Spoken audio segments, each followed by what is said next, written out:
Praise the lord, hallelujah. પ્રભુની સ્તુતિ થાઓ.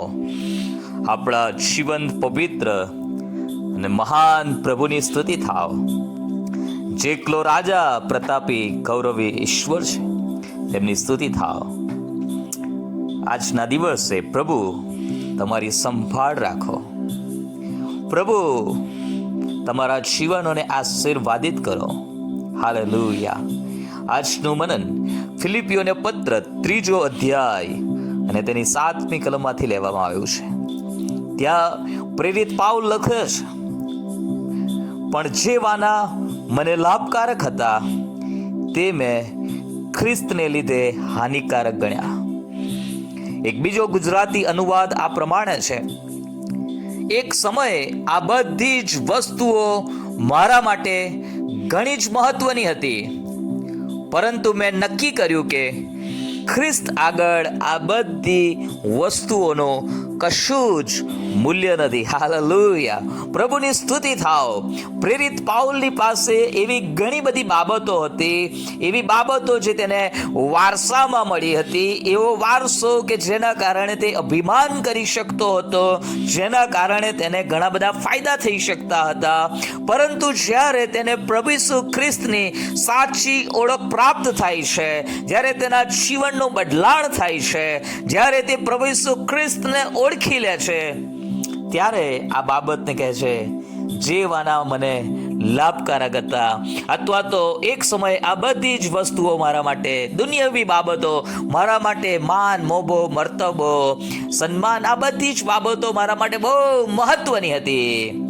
પરંતુ હવે મેં પ્રભુ ઈસુ ખ્રિસ્તને ઓળખી લીધા છે, અને પ્રભુ ઈસુ ખ્રિસ્તને લીધે થઈને હવે આ બધી જ બાબતોને હું નકામી ગણું છું, કચરો ગણું છું. પ્રભુ ઈસુ ખ્રિસ્તની તુલનામાં, પ્રભુ ઈસુ ખ્રિસ્તની આગળ આ બધી જ વસ્તુઓનું કશું જ મૂલ્ય નથી. વાલાઓ, એક વ્યક્તિને જ્યારે સાચે જ ખરેખર પ્રભુ ઈસુ ખ્રિસ્ત મળે છે, જ્યારે પ્રભુ ઈસુ ખ્રિસ્ત તેના જીવનમાં આવે છે, ત્યારે તેના જીવનનું લક્ષ્ય બદલાઈ જાય છે. તેના જીવન જીવવાનો હેતુ બદલાઈ જાય છે. જીવન પ્રત્યેનો તેનો અભિગમ જે છે તે બદલાઈ જાય છે.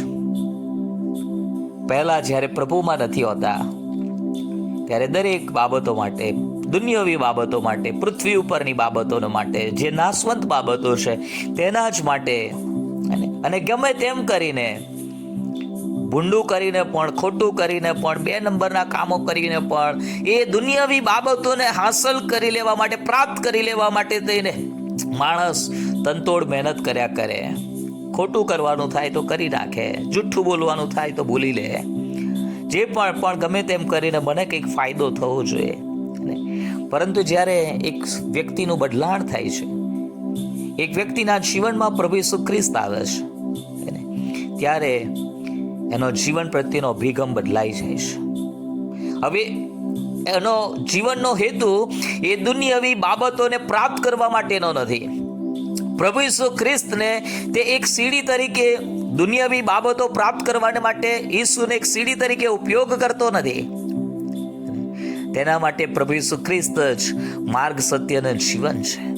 હવે તે પ્રભુ ઈસુ ખ્રિસ્તને વળગી રહે છે, અને આ જીવનના રસ્તામાં આવનારી દરેક રૂકાવટો કે અવરોધરૂપ બાબતો, એ દુનિયાવી બાબતો ગમે તેટલી સારી લાગતી હોય, લોભામણી લાગતી હોય, આપણા હૃદયને ખુશકારક હોય, પણ એ બાબતો મારા પ્રભુના માર્ગમાં, મારા ઈસુને ઓળખવામાં એ રૂકાવટરૂપ છે, અવરોધરૂપ છે. અને એટલા માટે બધી જ બાબતોને હું કંઈ જ મહત્વ આપતો નથી. હાલેલુયા. આ દિવસોમાં, અંતના દિવસોની અંદર આપણે જ્યારે જીવન જીવી રહ્યા છે, ત્યારે અત્યારે એક પ્રકારનો એવો ટ્રેન્ડ ચાલી રહ્યો છે, અને કે જ્યાં એક જ પ્રકારનો પ્રચાર કરવામાં આવે છે, આવો સાજાપણું પામો, આવો આશીર્વાદિત થાઓ.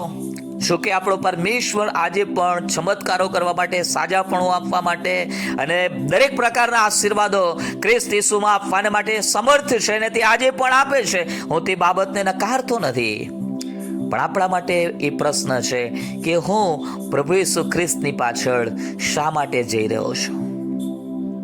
શું કેવળ જગતિક વાનાઓ પ્રાપ્ત કરવાના માટે? પ્રેરિત પાઉલ તો એવું કહે છે કે જે વાના મને લાભકારક હતા, જે વસ્તુઓ મારા માટે બહુ મહત્વની હતી, એ હવે એનું કશું જ મૂલ્ય નથી. અને કરંથીઓને પત્ર 10મો અધ્યાય ને લગભગ 23મી કલમમાં એવું કહે છે, બધી વસ્તુઓ ઉચિત છે પણ બધી ઉપયોગી નથી. બધી વસ્તુઓ ઉચિત છે પણ બધી ઉન્નતિકારક નથી. દુનિયાવી જે બધી બાબતો છે આપણને સારી લાગે છે પણ એ ઉપયોગી નથી, એ ઉન્નતિકારક નથી. એ બાબતો, એ વાનાઓ એ આપણને પ્રભુથી દૂર લઈ જઈ શકે છે.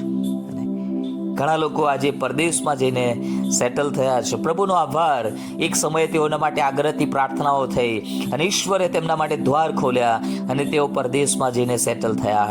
અને પરદેશમાં ગયા પછીથી શું આજે પણ તેમનું પ્રાર્થનાનું જીવન એવું છે? એનાથી વધારે શું તેઓ પ્રભુને યાદ કરે છે, પ્રાર્થના કરે છે, વચન વાંચે છે? કે પછીથી ત્યાં ગયા પછીથી વંઠી ગયા, પ્રભુને ભૂલી ગયા, પ્રભુનો માર્ગ મૂકી દીધો અને હવે ત્યાં કોઈ જોતું નથી, કોઈ જોનાર નથી, એટલે આપણને મન ફાવે એવી રીતે આપણે જીવતા રહીએ છીએ. આજે વાલાઓ, હાલેલુયા, હું પ્રભુ ઈસુ ખ્રિસ્તના નામમાં તમારી આગળ આ વચનને મૂકું છું અને તમને હાલેલુયા આહવાન આપવા માંગુ છું. પ્રભુ ઈસુ ખ્રિસ્તે કહ્યું માથી 16 અને 26માં, જો માણસ આખું જગત મેળવી લે અને પુષ્કળ ધન દોલત મેળવી લે, પુષ્કળ જગતનું રાજ રચીલું મેળવી લે, પણ કે જો માણસ આખું જગત મેળવે અને પોતાનો જીવ ખોઈ બેસે, એનો આત્મા જો નાશમાં જાય તો તેને શો લાભ? હે? ઘણું બધું બેંક બેલેન્સ હોય, પુષ્કળ ધન દોલત હોય, રાજ રચીલું હોય, પણ જો તમે તમારો આત્મા જ ખોઈ બેસો, માણસ પોતાના આત્માને બદલે શું આપશે? પુષ્કળ ધન દોલત આપણા આત્માનો બચાવ કરી શકતું નથી વાલાઓ. અને એટલા માટે આપણો પ્રભુ કહે છે લુક 14 અને 26માં, જો કોઈ મારી પાસે આવે અને પોતાના બાપનો, માનો, પત્નીનો, છોકરાનો, ભાઈઓનો તથા બહેનોનો, આ પોતાના જીવનો પણ દ્વેષ ન કરે તો તે મારો શિષ્ય થઈ શકતો નથી. જો કોઈ પોતાનો વધસ્ત મુચકીને મારી પાછળ ના આવે તો તે મારો શિષ્ય થઈ શકતો નથી. આપણે પ્રભુ ઈસુ ખ્રિસ્તના શિષ્યો બનવાનું છે. આપણે પ્રભુ ઈસુ ખ્રિસ્તની પાછળ ચાલવાનું છે. આપણે તેમના અનુયાયી બનવાનું છે. અને એટલા માટે વાલાઓ, હાલેલુયા, જે વાનાઓ આજે તમને લાભકારક છે, જે બાબતો આજે તમને ખુશકારક છે, પણ એક ક્ષણિક હોઈ શકે છે. અને એટલા માટે આ બધી વસ્તુઓને, હાલેલુયા, એનું કંઈ જ મૂલ્ય નથી. અને એ સમજીને પ્રભુને તમારા જીવનમાં પ્રાથમિક સ્થાન આપો અને આ પરમેશ્વર તમારા જીવનોને પુષ્કળ આશીર્વાદિત કરશે. એ પ્રભુની પાછળ તમે ચાલશો, એ તમને હાલેલુયા દરિદ્રી, કંગાલ, નિર્ધન, હાલેલુયા લાચાર, બેવસ રહેવા દેશે નહીં. એ આખી પૃથ્વીઓ પર તમને નામીચા બનાવશે, સન્માનીય બનાવશે, પણ પહેલા તેને તમારા જીવનમાં પ્રથમ સ્થાન આપો, પ્રાથમિકતા આપો. પ્રભુ આ વચનો સમજવાને માટે તમને પુષ્કળ કૃપા અને સમજ પૂરી પાડો. પ્રભુ તમને આશીર્વાદિત કરો. God bless you.